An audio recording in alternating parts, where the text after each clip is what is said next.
मैं भारत को भारतीयता की मान्यता के आधार पर फिर से खड़ा करना चाहता हूं, उस काम में लगा हूं।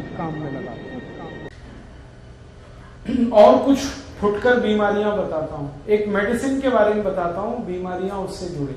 एक बहुत अच्छी दवा आपके घर में है, पान में जो चूना खाते हैं ना, चूना, ये बहुत अच्छी मेडिसिन है। चूना कई बीमारी ठीक होती है इससे।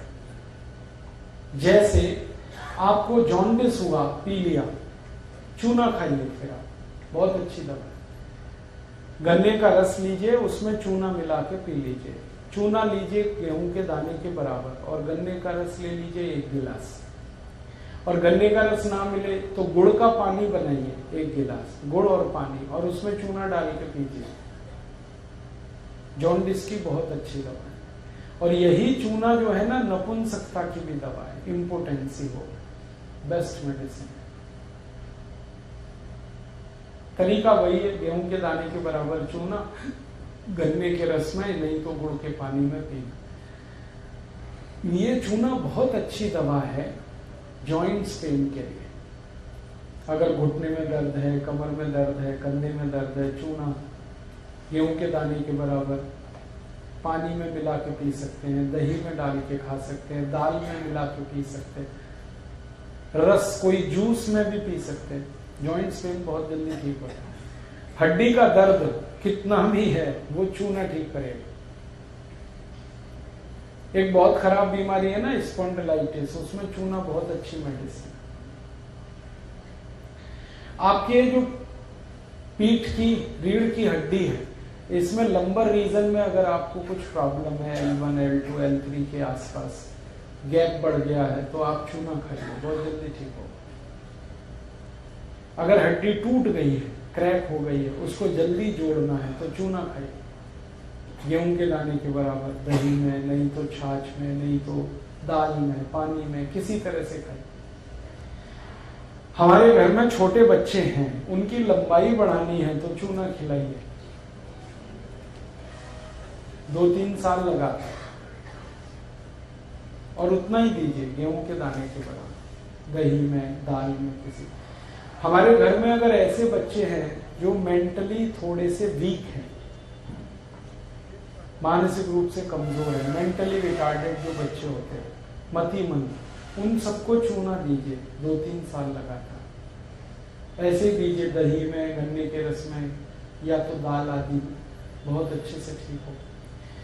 ये चूना बहुत अच्छे से काम आता है जब आपके दांत में ठंडा गर्म पानी लगे,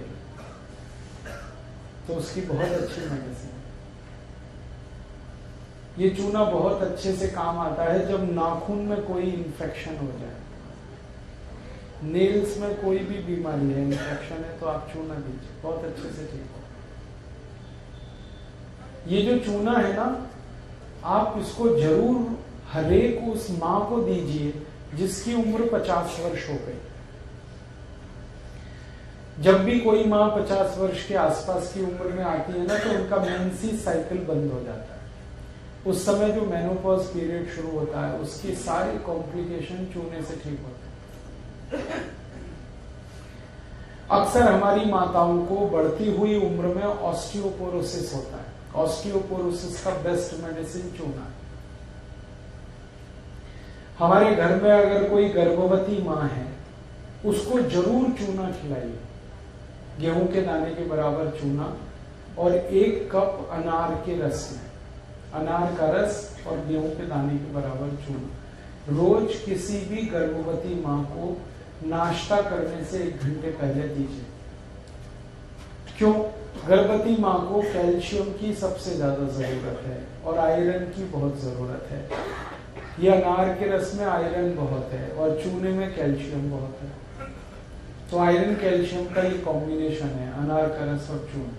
हमने देखा कि जो माताएं 9 महीने लगातार चूना खाएं और अनार का रस पिएं, वो सभी की डिलीवरी नॉर्मल होती है, सीजर नहीं करना पड़ता। दूसरा फायदा ये है कि बच्चे जो जन्म लेते हैं वो बहुत हेल्दी होते हैं, बहुत स्वस्थ बच्चे होते हैं, वो बच्चे कभी भी बीमार जल्दी नहीं पड़ेंगे। और तीसरा सबसे बड़ा फायदा ये होता है कि जिन बच्चों की माताओं ने ये चूना खाया है अनार के रस में, वो बहुत इंटेलिजेंट है, बहुत ब्रिलियंट, क्योंकि ब्रेन और बॉडी दोनों का डेवलपमेंट चूना कराता है। हर मां को बोलिए कि गर्भावस्था में जरूर खाए चूना और अनार का रस। हम डॉक्टर के द्वारा लिखी हुई कैल्शियम की गोलियां खाते हैं और वो महंगी भी बहुत हैं और उनके रिजल्ट इतने अच्छे नहीं। चूना सस्ता भी बहुत है, क्वालिटी में बहुत अच्छा, मिलावट होती नहीं, क्योंकि इतना सस्ता है, कोई मिलावट क्या करे, क्योंकि हर चीज इससे महंगी है जो भी इसमें मिलाई जाएगी।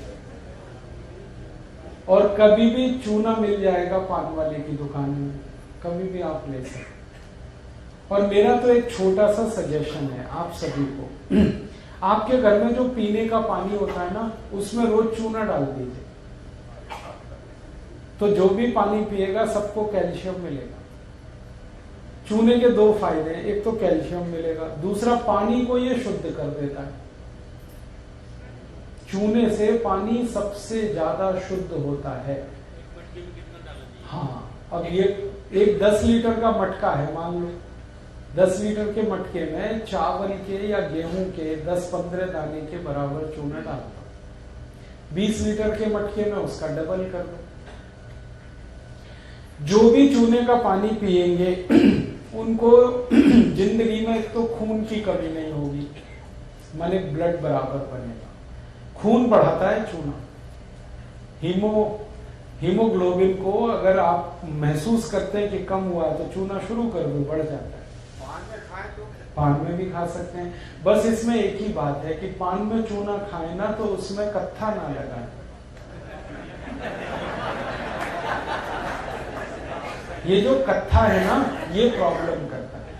ये जो कत्था आ रहा है आजकल बाजार में, ये सब नकली है, क्योंकि असली कत्था बहुत महंगा है, तो कोई पान वाला उसे नहीं लगाता।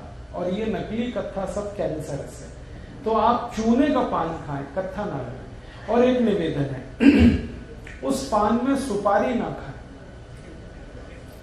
सुपारी के अलावा जैसे सौंफ है वो पान में ले लें, इलायची ले लें, लौंग ले लें, और अगर आप डालना चाहते हैं उसमें तो ये सुआ दाना डालें या कुछ और डालें, लेकिन सुपारी नहीं। सुपारी जो है ना, ये बहुत प्रॉब्लमेटिक है, ये डाइजेस्ट नहीं होता, ये सब स्टोन में कन्वर्ट होती है, इसलिए सुपारी ना खाएं। चूने का पान खाएं, बहुत अच्छा है। और चूने का पान बेस्ट कॉम्बिनेशन है आयुर्वेद में। देखो मैं आपको बताऊं, चूना वात नाशक है, माने वात की हर बीमारी की चूना दवा है, ऐसे। और पान जो है ना, पित्त और कफ नाशक है। पित्त की जितनी बीमारियां हैं, कफ की जितनी बीमारियां हैं, पान उनमें औषधि है। तो चूने का पान अगर आप खा रहे हैं तो वात पित्त कफ नाशक चीज खा रहे हैं, तो आप तो बीमारी नहीं पड़े। ऐसा अद्भुत कॉम्बिनेशन है चूने का पान। तो मुझे ऐसा लगता है कि भारत में जिसने भी ये परंपरा शुरू की चूने का पान खाने की, वो बहुत इंटेलिजेंट कोई रहा हो। हमारे घरों में है ना, चूने का पान खाते हैं, सब घर में पानदान रहता है। मैंने तो कई शादियों में देखा है, दहेज में पानदान देते हैं। हाँ, बिहार में देखा, झारखंड में देखा, आसाम में देखा। बेटी को कुछ दे ना दे, लेकिन पानदान जरूर देते हैं, भरा हुआ पान और चूना। तो ये शायद इसलिए हुआ कि हमें कैल्शियम की बहुत जरूरत है शरीर को, और एक कैल्शियम कम हो जाए शरीर में तो 70 बीमारियां आ जाती, एक कैल्शियम के कम होने से। तो भारतवासियों ने ये देखा होगा कि कैल्शियम कम होने से इतनी तकलीफें हैं, तो इसलिए चूने के पान की परंपरा आई हमारे देश में। तो आप चूने का पान खाइए, चूना दही में डाल के खाइए, चूना पानी में खाइए, दाल में डाल सकते हैं। दाल बनाते हैं ना, थोड़ा चूना डाल दीजिए, 2 खाएगा, सबको मिलेगा कैल्शियम। किसी भी तरह दूध में नहीं खा सकते चूना, दूध छोड़कर किसी। और एक आखिरी बात चूने के बारे में है, वो ये कि जिनको स्टोन की प्रॉब्लम है, या तो गॉल ब्लैडर स्टोन है, या तो किडनी स्टोन है, या तो मूत्र पिंड में, वो चूना ना खाएं जब तक कि स्टोन नहीं निकलता। दोस्तों सबसे पहले तो चैनल सब्सक्राइब करें, फिर लाइक, कमेंट और शेयर करें। और हाँ, हमारा एंड्रॉयड ऐप डाउनलोड करना ना भूलें।